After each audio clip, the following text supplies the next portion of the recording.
Hi guys, how you doing? Chukwuemeka here.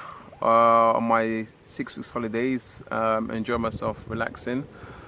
But I guess being a teacher, and if like myself, you're on holiday and you're a school-based educator, you're never really that far away from your work. You're never really, in essence, you never stop thinking about the students. What's happening year just come past, and I'm always, I guess, reflecting on how to what's happened, how to improve the quality of teaching and education for the students in my school, my care. Just recently started work in a pupil referral unit. To put into context, well, to explain it for those who don't understand, typically the students that get expelled from your school, from a school, and get another chance in another school and get expelled again, they end up in what's called a pupil referral unit, or PRU for short. And again, discussing this in the context of emotional education, I had a student who got suspended for a week. Now, to explain the character, this is somebody who's always very abusive to members of staff, never stays in the lesson, walks out, kicks the doors down, damages properties, constantly swearing at people. So, young lady got quite physical with a member of staff in terms of trying to punch the member of staff, so was suspended for a week. Interesting thing happened is that the very next morning she came back, school gates, begging to please be let back in. So what does that tell you? It tells you that this is a young lady who, though despite her behavior and her attitude towards members of staff, recognize that they're actually doing something right, that she feels safe in the school, that she feels that she can be herself, not necessarily behave in the best way, but she could feel that I could do what I want to do to some extent and still be protected, be looked after, be nurtured, be treated like a child. So it tells you that if you work in a school and a child is being abusive or being rude or being difficult to deal with, despite the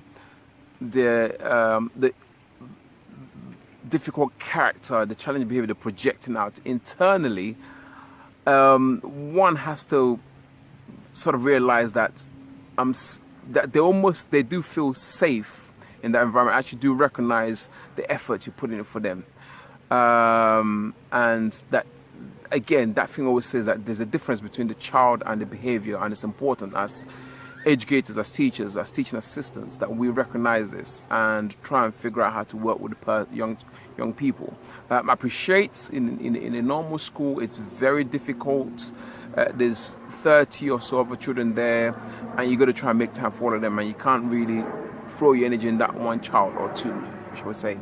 In a different example, same school, have another child there, young boy. It's quite built, but the issue is that he spends a lot of his time trying to prove he's a tough guy, muscling up and creating problems for others. Again, being abusive to staff, breaking properties, walking out of lessons. And at the end of the year, just recently, 2 weeks ago, he turned around and went to the shop, bought boxes of chocolates and biscuits and brought back and said, listen, guys, I know I've been rude and so forth, but I really do appreciate what you do for me and tolerating my behavior, and I'll make every effort to improve next year. So it shows you that they do internalize what's happening, they do process it, and they do certainly feel safe, feel emotionally balanced, feel comfortable. So it shows you what it is schools actually do for students. Academically, they may not demonstrate that they're soaking in the information you're giving them. They may not be learning as much as Ofsted or government inspectors may want them to do, but certainly the aspect of their welfare, their safety, their well-being clearly is recognized by them, by your colleagues.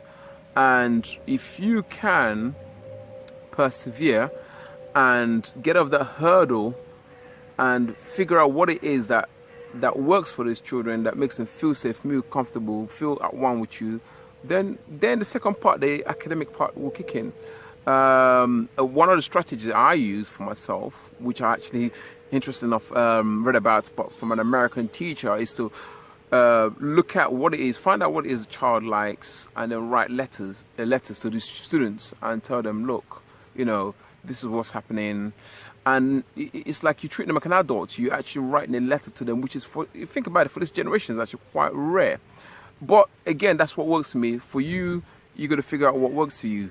In a different blog, I'll give an example in more detail of what happened when I wrote a letter to my students and what the outcome was. Anyway, to get back to my holiday, as you can see, this scenario is fantastic and I'm enjoying myself. And I hope you too are enjoying your holiday. Take care. Thank you. And stay tuned. Bye-bye.